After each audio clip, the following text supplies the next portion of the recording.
Nini? Naitikia kwa furaha, marahaba ndugu yangu, nimekuja kukueleza leo ni siku ya sehemu yetu. Wanaume tumekusanyika kuadhimisha siku yetu.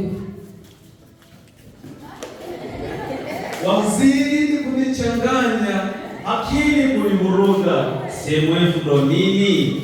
Naomba maelezo. Maadhimisho haya yanahusu nini?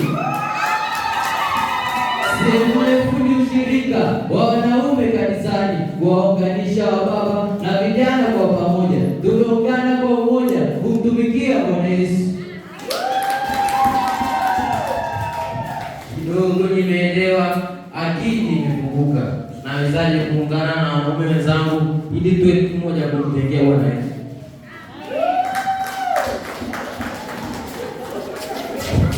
Ushirika huu hauchagui, ni wa wanaume wote. Maadamu umeokoka, karibu tushiriki pamoja. Ndugu yangu, sikiliza. Tukisoma maandiko, mwanaume mtu wa kwanza, hata katika uumbaji ameumbwa mtu wa kwanza. Hivyo tuwe kielelezo kwa jamii na familia. Kanisani tuwe wa kwanza kwa huduma mbalimbali.